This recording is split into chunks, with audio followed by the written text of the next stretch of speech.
I always knew about the rivalry. And like I said, I grew up watching those big games, man. I remember Webster Slaughter and Kozar and Reggie Langhorne. I remember Minifield and Dixon. Like, I remember vividly watching those games and being excited for those matchups. And I'd always be excited when the Broncos won that game.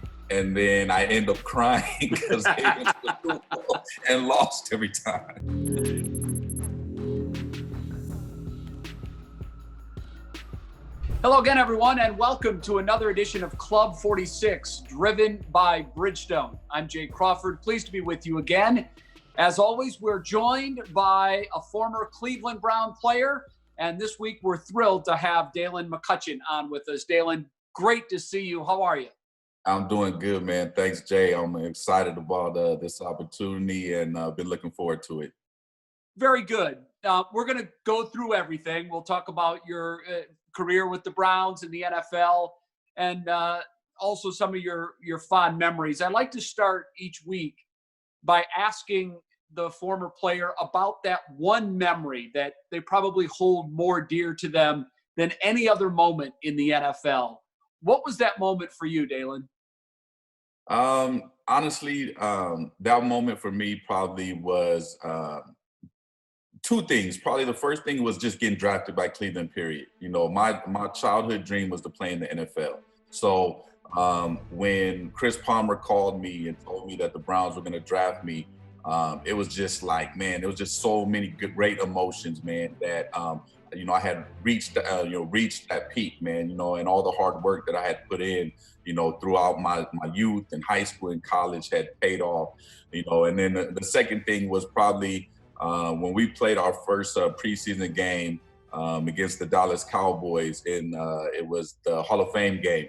And walking out on the field, it was surreal, man. I walked out on the field and it was the Cowboys. It was Troy Aikman. It was Deion Sanders. It was Emmitt Smith. And it was just exciting, man, that to finally make it to that level. The NFL was by no means foreign to you because, your father played in the NFL. You were very familiar with the league. Do you think that in some regards that there was more pressure on you to get to the league, being the son of a former NFL player, than there is for the average guy to make that final roster? I believe so. I mean, I think especially with my last name, it being McCutcheon, it's just a rare name, so I think a lot of people knew about my dad. And so growing up, there was just that expectation that I was supposed to make it, and so for me, it was some added pressure, but I took it all in stride, man. I felt like I always had confidence in myself, and I was out to prove that, I could make my own name, and I wasn't just trying to live through him. But he just kind of supported me through the process, man, and we had fun with it. We'll talk more about your time with the Browns and memories in the NFL, but I like to begin at the beginning and go all the way back to what it was like for Dalen McCutcheon as a young guy growing up. Take us through memories that you have of your childhood and tell us what it was like. Yeah. I had an awesome childhood. Very supportive mom. Younger brother, younger sister. Went to Bishop Amat High School. It was a great football school, and a lot of tradition there. Eric Bieniemy, Pat Hayden, John McKay are some of the alum from there. So just high expectations when you go to that school. Won a lot of football games. I think we only lost two games in all of my high school career. So we got a lot of notoriety. From there, went on to USC. The main reason why I wanted to go to SC was just because of that tradition. They had a tradition of just having great DBs, having great players, overall, and playing at a high level. And so, just be able to play there and play in the Coliseum and play in front of a great crowd, week in and week out. But I was blessed, man. Like I said, I had tons of support growing up as a youth. And just had a lot of fun.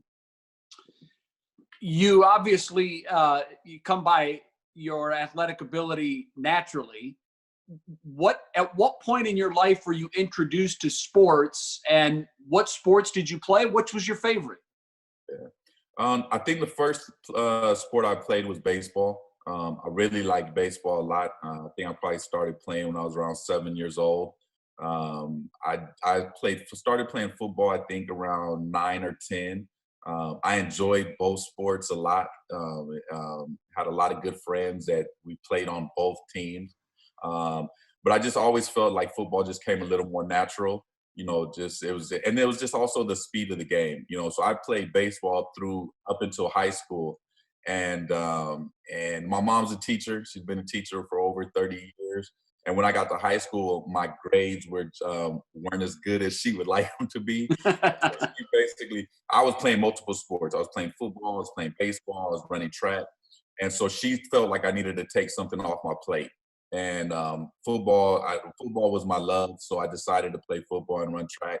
And I hung up the baseball cleats. And I think that ended up being the best decision for me.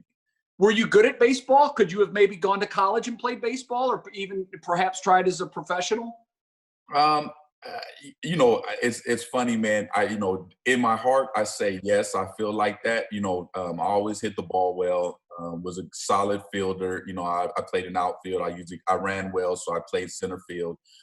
So I feel like yes. I feel like if I would have put all of my heart into it and really trained in baseball, that I would have had the chance. But I'm gonna tell you, man.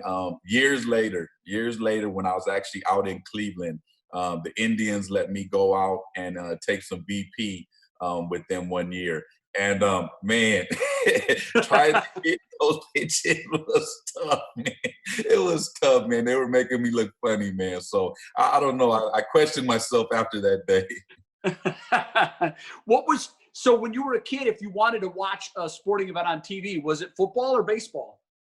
Honestly, I watched everything. Did you? I grew up a sports junkie. I mean, if I had to pick one, it was always football, and it was pro football. To be honest, like I didn't watch a lot of college football. I mean, if it was on, I would watch it, but I was always big into pro football. I watched basketball. I'd watch basketball, even though I never really played basketball. I wasn't very good at it. But if it was a sport and it was on, I was watching it. Yeah. Did you have athletes that you looked up to when you were a kid? Who were your sort of heroes growing up? Yeah. I think kind of my hero was probably Deion Sanders. I really followed Deion. I just liked his athletic ability, and it just seems like just he put on a show. He put on a show when he was on the field. Well, it didn't matter what sport it was. He was always making plays. So I really liked him.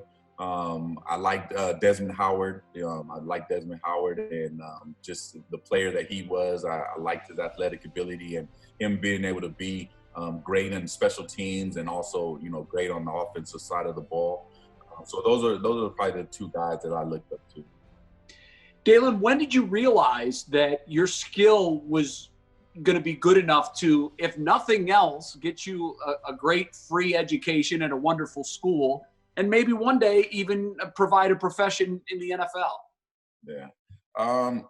I'd probably say my sophomore year of high school. I played freshman football, and then my sophomore year, they brought me up to varsity. I ended up starting both ways on that team, and our team, we went 15-0 and won the championship that year. And so for me to be able to be a sophomore and start both ways on that championship team, it just boosted my confidence, and I was able to make a lot of plays. And so I just felt like, we had older guys on our team that got college scholarships that went on to the next level. And at that point, I was just kind of like, man, if those guys could do it, I felt like I was just as good or better. And I would have that opportunity to, like you said, at least play at the collegiate level. What was your recruitment like? Do you remember, did you have a list of schools? Did you always know that it was going to be SC? My recruitment was crazy, man. It was wild.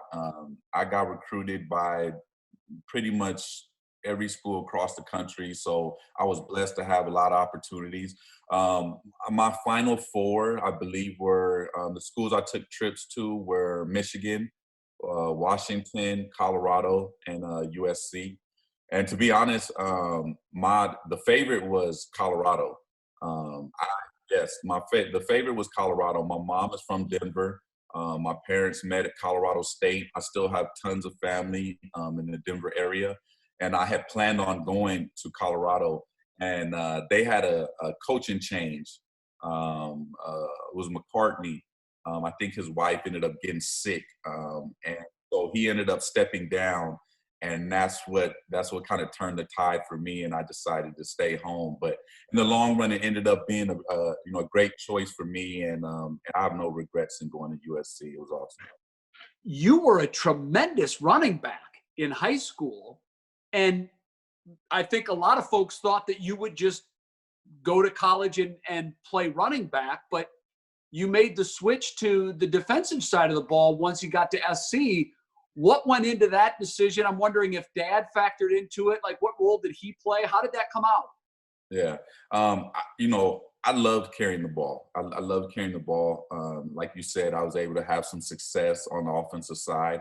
But when I talked to John Robinson and Dennis Thurman at USC, one of my biggest things was I wanted to play. I wanted to play right now. And they didn't give me any promises, but they just felt that, I had probably a bigger opportunity to play faster if I played corner. They had just brought in 5 or 6 running backs the year before.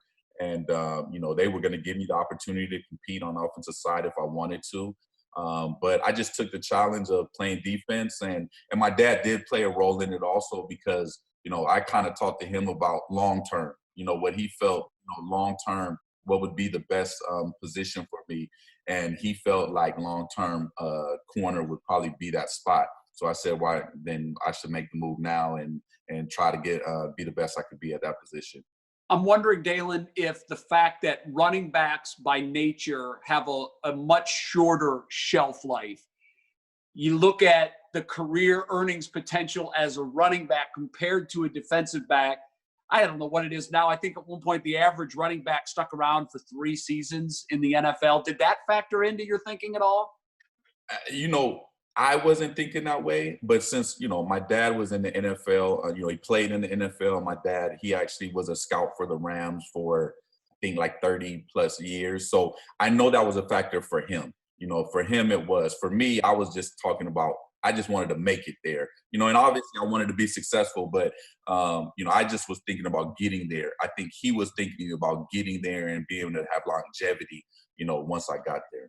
Now, I don't know. It's been a long time. I could be mistaken, but it seems to me you flirted with some offense at SC, or was it special teams? No, I did. I did play some offense. They gave me the ball here and there on some reverses and threw me some passes, and I was able to make some plays on the offensive side of the ball. So I enjoyed that, man. I enjoyed any time that I was able to make some plays. But yeah, they did make up some little couple packages for me. It's funny that you said that you sort of looked up to Deion Sanders, because I remember seeing a highlight of you running the ball. And the thing that came in, I knew you as a defensive back, but I remember thinking at the time, wow, this guy could be this dual threat Deion Sanders type player. When the ball's in his hands, he's electric. He can make things happen. Did you ever try to talk any of the Browns coaches into, hey, try to work me into this offensive game plan a little bit? I've got some lineage and I've got a little experience at it. Oh man. No, you know what? Actually, when I first got there as a rookie, they did talk to me about returning kicks, but we never discussed the whole offensive thing. Honestly, playing corner at that level is so challenging. I couldn't concentrate on anything else other than just my technique and playing DB. That was a big enough challenge in itself. It really, I think what it speaks to, because I've had this conversation with a lot of defensive backs because traditionally they're the best athletes on the field, and they were all or most of them stars on the offensive side in high school, and they all say the same thing. It really does speak to the skill set of Deion Sanders when you watch his ability to just make something happen every time he touches the ball. And he was able to have success on the offensive side. It really does show you what his skill set was compared to a group of athletes who traditionally are amongst the finest athletes in the world. Yeah, I totally agree. What he was able to do was amazing, and not only to able to do that, but just the level he did it. You know, like you said, I mean, he would go play defense and played it. You know, in my opinion, at the highest level that a corner has played. And then, like you said, to be able to do go to offense and basically almost have that same kind of impact over there, it's crazy. It's amazing. And his teams won. And by the way, a lot of people believe that if he had committed full time to baseball, he could have had a Hall of Fame type career as a baseball player. Yeah, yeah. No, I mean, you could just see it, you know, if you watch his highlights or anything like that. I mean, he's one of those once in a lifetime guys. You know, it's just different. You see him running, and you know, those guys in the NFL, like, these are the best athletes, you know, in the world, and he's making them look silly. I mean, Yeah, that says it all. it is a whole nother level. It really is. So you decide on SC. What was your initial reaction to the difference in speed and size and skill set from high school to college once you got to Southern California? They threw me in the fire from day one. So they said, "Look, you want to play early? We're gonna see if you could play early." So what they did was when we first went into camp, we had a guy named Keyshawn Johnson on our team. And so Keyshawn was a senior that year. I was a freshman. And, you know, everyone was talking about he was going to be the #1 draft pick. And so what they did is they lined him up and they said, look, everywhere he goes, you're following him. And that first week of camp, man, was one of the roughest weeks of football I ever had.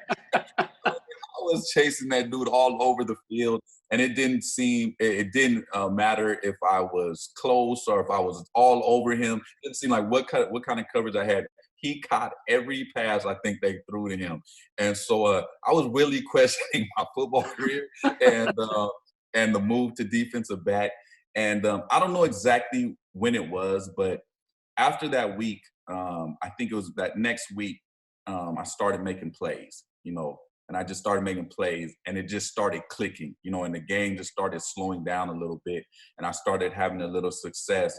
And then the confidence just came. And I just felt like, man, you know, if I can hang with this guy and he's the best in the country, then it should make it a lot easier any day, anyone else I got to cover on Saturday.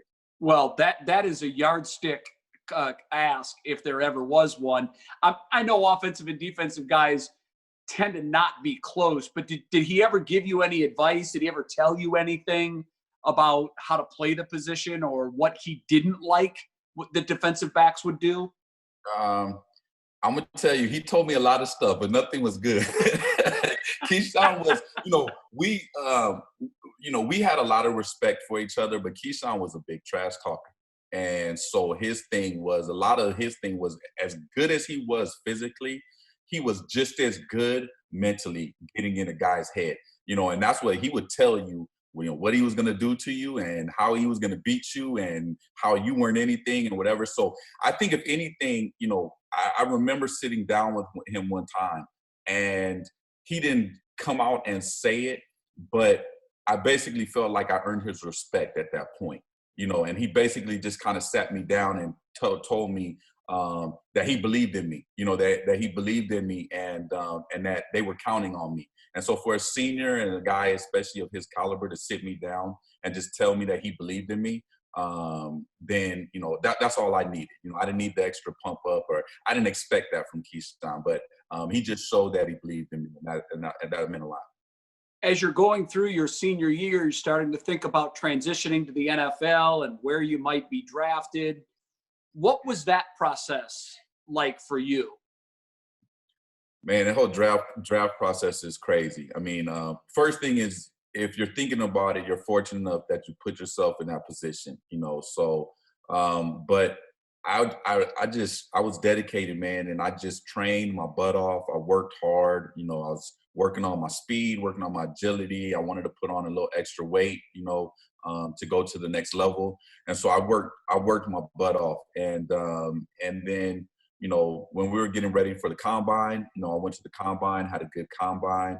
And so it was exciting, man. I was excited, and I felt like I was mentally and physically ready to take that next step. Did you have any idea or expectations on where you would be drafted? You know what? They told me that I was going to go possibly late one, early two. So I was thinking early two, somewhere in that range. As far as teams, I talked to tons of teams when I was coming out. I visited with a bunch of teams. I had heard San Diego or Denver. And I was excited about that, being a California native, so San Diego, not too far from home. And then, like I said, my mom, and I got tons of family in Denver, and I grew up actually a Broncos fan, so either one of those I was excited about. As the rounds and picks ticked away and you're still out there in the third round, what's going through your mind? I was going crazy, man. I was going crazy. After the first round, I wasn't really disappointed, but once the second round started going and I started started seeing the names going by, it was frustrating. It was really frustrating, and it was a long press. It seemed like that second round took literally all day. At the end of the second round, I got a couple calls. I ended up getting like 3 or 4 calls within seconds. And so the teams that were calling were San Diego, Denver, and Cleveland.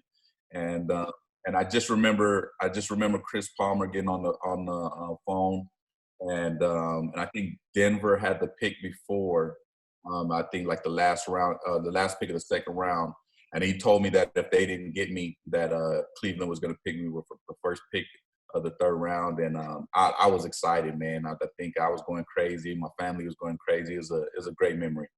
What was your first thought about, I know you're excited and thrilled that you're going to the NFL, but you did have hopes of being perhaps with your hometown or your childhood team, Denver, or maybe a hometown in San Diego. So what's going through your mind when you get the call and it's Cleveland? So first thing I had to do was I asked someone to give me a map so I could find out where Cleveland was. I knew it was in Ohio, but I honestly didn't know exactly where it was on the map. So someone got a map for me, and they showed me where Cleveland was, and I was like, wow, it's way over there. And so that was my first memory, man. I just had to find out exactly where it was, but I was excited, man. I was excited. I grew up a football NFL junkie. Like I said, being a Denver fan, I remember all that great rivalry with the Cleveland Browns. I watched all those games, with them playing, in those AFC championship games. And so I knew Cleveland had a great tradition, and I was just excited to get started. You had to be a young guy then, probably like 10, 11 years old when the AFC championship rivalry was going on between the Browns and the Broncos.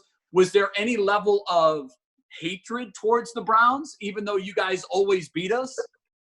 I wouldn't say hatred, because we ended up on the good side. There was hatred the other way, I can promise you. I'm sure there was. But like I said, I always knew about the rivalry. And like I said, I grew up watching those big games, man. I remember Webster Slaughter and Kozar and Reggie Langhorne. I remember Minifield and Dixon. Like, I remember vividly watching those games and being excited for those matchups. And I'd always be excited when the Broncos won that game. And then I end up crying because they went to the Super Bowl and lost every time. I'd be lying if I didn't tell you that a lot of Cleveland fans were smiling when they lost. I'm sure. Okay, so you report to Cleveland that first time, and I'm sure it was your first trip to the city. What were the thoughts going through your mind once you had seen Cleveland and you'd been here for a little while to start making some judgments? Yeah. I remember landing in April, and there was still snow.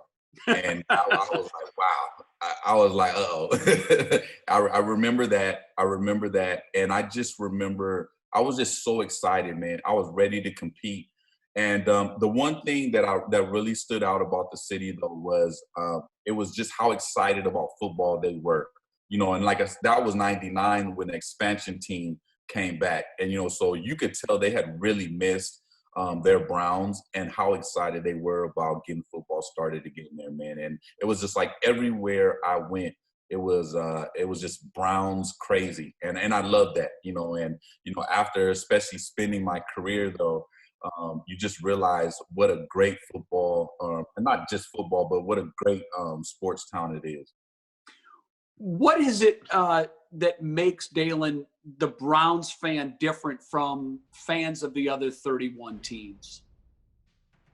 I think that it's their loyalty, you know, especially when I got there, you know, I think the expectations were maybe just a little lower because like I said, we were an expansion team and we had our ups and downs. You know, we started out in '99 and I think we maybe only won, I think two or three games. And then, you know, eventually they bring in Butch Davis and the team starts to build a little bit. We go to the playoffs, I believe, in 2002. So it seems like, you know, things are, you know, starting to swing up. And then, you know, we have some injuries, some guys end up leaving, and then we're kind of back down. But it just seemed like the fans were loyal, man. I mean, it seemed every time we ran into that stadium, you wouldn't have been able to tell that our record was, you know, some of those records. You know, they were excited and they pushed us and they were cheered for us. And I remember, you know, going to restaurants around the city or whatever, and it was always 1,000% loyalty and love.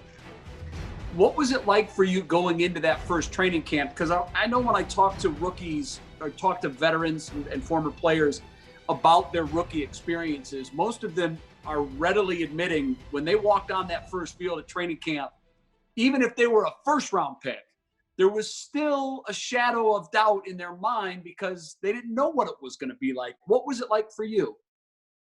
Um, I had those same doubts. I had those same doubts and concerns. You know, I feel like anytime you step in, and it didn't matter what you did at the previous level, you have to prove yourself all over again. No one cares about if you were All American or you know first team All Conference or whatever. All of those guys in the NFL have done that. You know, so it's about proving yourself, and it's also that the fact that it's a business. You know, it's a business. And I think that's the thing that stood out the most to me is that, especially in '99, being an expansion team, we were able to bring in more guys for that training camp. So I believe we had 25 DBs in our DB room when we first started, and they Wow. told us that they were going to keep 10. You know, so you knew 15 guys were going home. You know, and so it was a business, man. There was a lot of camaraderie, and we got along in the room. But at the same time, we knew that it was business. And you see these guys, you know, I think I was maybe 22 at the time. You see that there were grown men in that room that had wives and had kids, and they're trying to feed their family. And so it's the fun and games, but at the end of the day, you know, it's business, you know, and I seen some grown men get sent home. And that's what really made it click for me that I had to bring my A game all the time. Do you have any favorite training camp stories? Any fun things or just experiences or times that you remember from your training camps? Um, I think that, you know, I remember some guys getting tied up to the goalpost. I remember a couple guys getting tied up to the goalpost. I just remember carrying a lot of shoulder pads for the vets. You know, I remember Chris Spielman and Jerry Ball, you know, putting me to work and making sure that, you know, I had the snacks there for the meetings you know, but most of all, I just remember competing, man. I just remember competing. During training camp, it's like every day, and those were the days when we were having 2 and 3 a days. We'd have 3 practices, and yeah, you know you'd have your 2 main practices, and then you'd have a special teams practice. And so I just remember just it being so mentally and physically draining, and you'd have to dig deep You just have to dig deep, man, and just go out there and always give it your best. And those are what the things that stood out to me. I mean, I remember having great crowds. We had great crowds, tons of fans at all of our practices. Like I said, they were excited about Browns football being back. And but I just remember competing with those guys and having so much fun. Did you pick one aspect of your game that you would focus on every year going into training camp? How did you look at that situation? Yeah. When I was coming out of college, my Dennis Thurman was one of the things he really challenged me on. He felt like if I wanted to take my game to the next level, and I kept remembering everyone saying when I got drafted to the Browns that I was a nickelback. I was a nickelback, and I wanted to prove to everybody that I could start. And then I was an every down guy. And so everyone talked to me about being more physical and being able to tackle. And so I took it personal, man. I was like, well, look, if that's what I got to do to be a full-time starter, then I got to step my game up. So that was one of the things, like I said, I really worked hard in the off season, trying to put some weight on so I could have more confidence in being physical and really working on my tackling. And everyone knows, especially in that division, we had Jerome Bettis, Eddie George, Eric Rhett, I think Corey Dillon. Those were the backs in our division when I got in there. So it's those, you get to those winter months, and you're gonna have to tackle. I don't care what position you are. You're a corner, you're gonna have to come up and hit those big boys. So those are the things I focused on.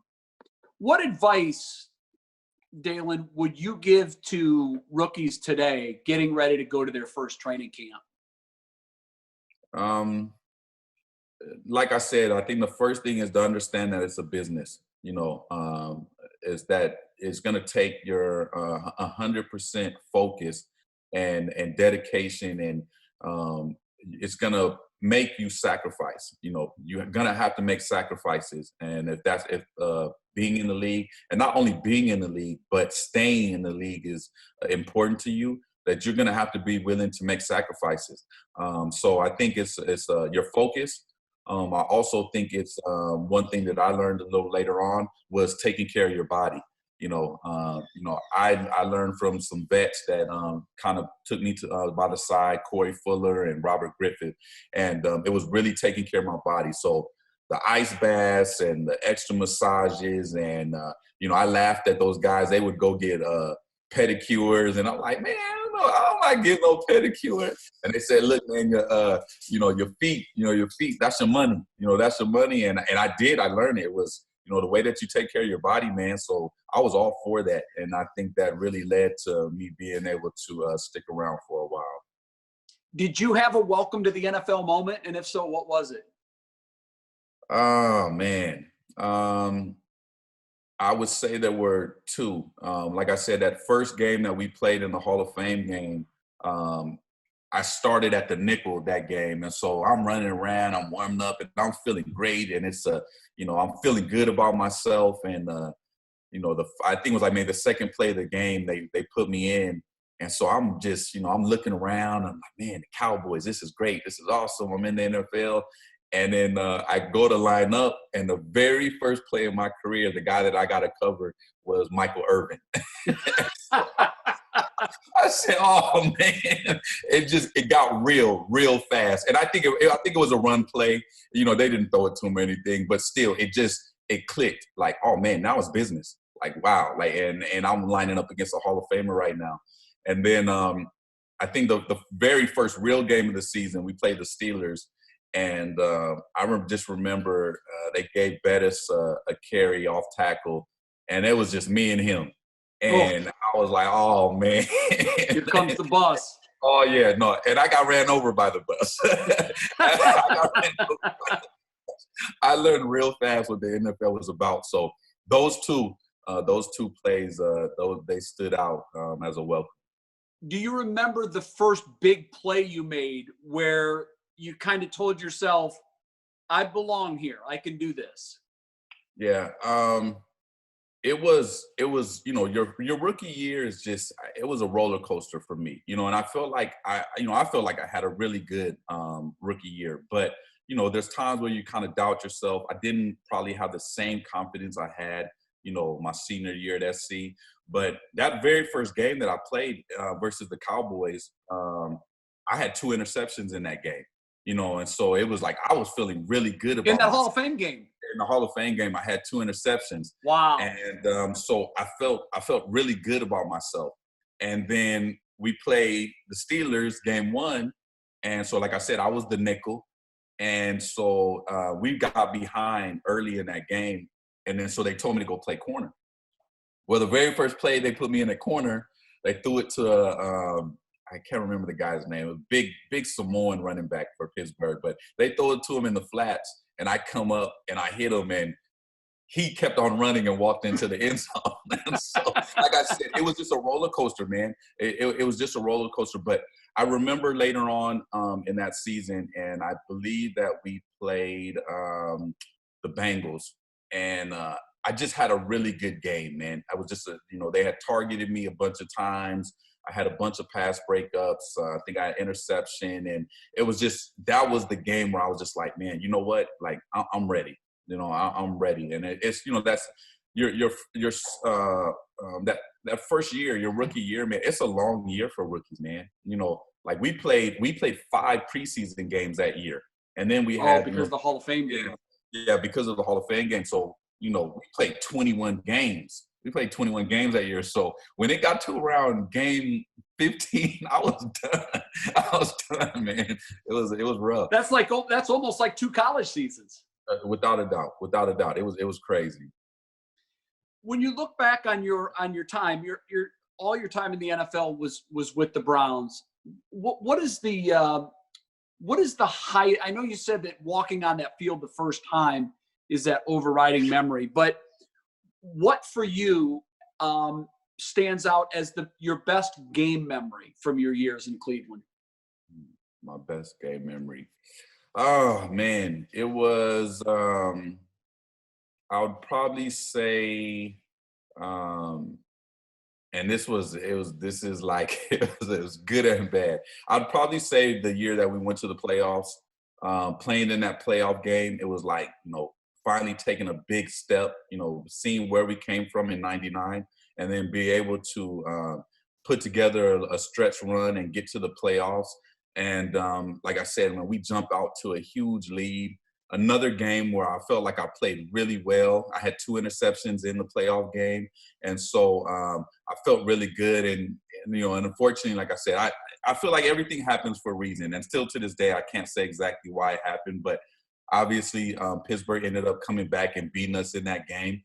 But I would feel like, that game stood out, because I just felt like, we had worked so hard, to from where I came from and that expansion team to get us to where we were at that point.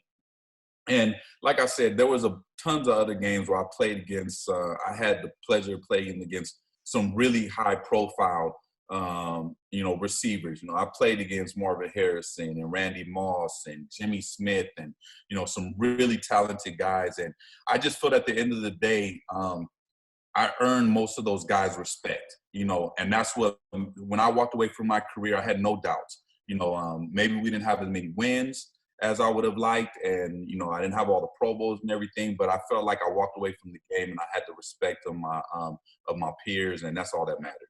Who was the greatest wide receiver you ever had to cover? I would say Randy Moss was the most talented. That guy was just next level guy and super talented. I felt like he stood out the most. I think Chad Johnson from Cincinnati was another guy who was, man, the dude was special. But the one guy that I really felt stood out and just was not talked about as much, and I think it was maybe because of some of the issues he had off the field, was Jimmy Smith from Jacksonville. He was just special. The guy was special. I felt like he was that perfect blend of size and speed. He had good size. He could run. He could run with anybody. The guy could go. And he was a tough matchup. He was in our division. I played against him twice a year, and it was always a huge challenge. When your career was winding down, I believe the Browns released you before the draft, maybe. Yeah, I think it's somewhere around there. Yeah. What was that time like for you? How did they tell you, and what kind of consideration did you give to continue playing? So yeah, that off season, I was kind of back and forth. I think I just came off shoulder surgery. That the preseason before that year, I had been suffering a lot of migraine headaches, and so I was questioning my career at that point. I felt physically, other than the headaches, my body, my legs, just all that, I felt in a good place. I felt like I was in a good place. But like I said, because of the headaches, I was really questioning, if I should move forward. Romeo Crennel, who I have a lot of respect for, was the head coach at the time. He called me in the off season and told me that he felt that it was best that they moved on, and I was fine with that. I had a lot of good years in Cleveland. Really respected Romeo, and they just felt like they had to go in a different direction. I had been contacted by, I can't tell you exactly how many, but I want to say roughly about 5 or 6 teams that off season, and I actually had planned on signing and playing, that next year. And I just remember sitting down with my wife, and I still, like I said, I still was dealing with the headaches, and I just remember sitting down with her and realizing that I wanted to be able to enjoy my life after I walked away from football. I was blessed to save my money. I had a great agent, and he helped me save my money. And so I just wanted to do it my way, man. I wanted to do it my way, and so I was at peace walking away from the game. When you think back about your playing career, how do you characterize it now that it's, you've had some time away from it, you've had time to sort of look back on it? How do you characterize it? Yeah. Like I said, I feel like I had a really solid career. I feel like I made the most of it. I felt like I earned the respect of my teammates and my peers around the NFL.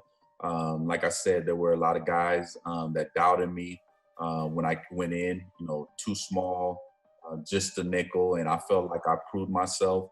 And at the end of the day, I'm fine with that. I feel like as long as I had the respect of those guys, and still to this day, I still talk to a lot of my old teammates, and when I talk to them and just I hear them talk to me and tell me how I impacted them or influenced them in their careers, or the type of player they felt like I was at that point. It brings me great joy, man. It brings me great joy. Like I said, maybe we didn't get as many W's, or like I said, I didn't walk away with the Pro Bowls and everything, but I'm fine, man. I'm at total peace with my career. When you left, you gravitated right to coaching. You went back. I think you started at your high school, right? Yeah. And you coached there for a while, and then all the way up to the NFL. You were with the Jets. What is it about coaching that you think was more suited to your personality, and do you intend to coach again? Yeah. At first, when I first retired, I wasn't thinking about coaching, and then my old high school ended up getting a hold of me, and I decided to do it, and I loved it. I just loved the impact that I was able to have on those young men, and it just seemed like I was able to get them to perform at a high level. And I think that's one of the biggest things about coaches is that it's not about what you know. It's that if you're able to get that information to your students, and get them to be able to process it and become better players. So I really enjoyed coaching at that level. And then Dennis Thurman was with the Jets at the time. And so he had always talked to me about coaching. And so he asked me to go out there and do the internship. I did the internship with them, really enjoyed it. Todd Bowles, who was my position coach in Cleveland, I'd been in contact with him, and he was trying to get me to come out there. So I did the internship the second year with the Cardinals, with him and Bruce Arians. And that next offseason, Todd gave me a call and said he had a position with the Jets, and I jumped at it. I jumped at it, and I truly enjoyed coaching at that level. Those were some of my funnest times coaching, were the years that I spent in New York. And I was able to, like I said, I felt like I had a really good impact on those guys. I was able to coach some great players in Revis and Cromartie and Buster Screen, and just some really good football players. And I've learned a lot. That's the one thing about football, man, is that I don't care if you're a coach, player, whatever, you have to be open to learning. And we had a great coaching staff up there, and I was able to learn a lot more about football, even at that point. I had planned on continuing coaching at that level, and unfortunately, my wife had got sick. She had got diagnosed with breast cancer. So I decided to step down and come back and be here with her while she went through that, and support her and my kids. And so she's healthy now. Everything is good. She's made a full recovery, and so I feel like that's what was best. And at that time I started coaching again at my high school. By this time my son, was in high school, so it was even a better, situation. And so he's actually going to graduate this next year. And like I say, he's been committed to the University of Washington. And once he moves on, then I'm definitely open to getting back up there in the big leagues again. Very good. What is that like, coaching your son? It's awesome. I don't know if he'll say it's awesome all the time. But it's been great, man. As a father, I would have been there to watch all these games anyways. But now to be able to just pass on the knowledge I have of the game to him, and then being able to see him take it in and then go out there on the field and execute is amazing. It's amazing. And so it's been a great process. I think for him, he's worked hard, and just like I had to do at one point, he's wanted to prove himself and make his own name, and I think he's done that. So will he follow in father's footsteps in college and play defense, or will he follow grandfather's footsteps and play offense? He says he wants to play defense. So I think he's going to follow in my footsteps a little more. I think they're also going to give him an opportunity to probably play some special teams. He returns kicks and punts also. So I'm sure that he's excited about that. So maybe he'll get the opportunity to carry the ball in that phase. Have you talked to Eric Metcalf? Lives in the Seattle, Washington area. I'm wondering do you have a relationship with Met at all? Have you talked to him? I haven't talked to him in a while. We do have each other's numbers, and I have followed him on some social media, but I didn't know that he was still up in that area. But I look forward to that. I have to catch up with him. He'll do a great job of looking out after your boy when he's up there too. No, I bet he will. I'll definitely look forward to that.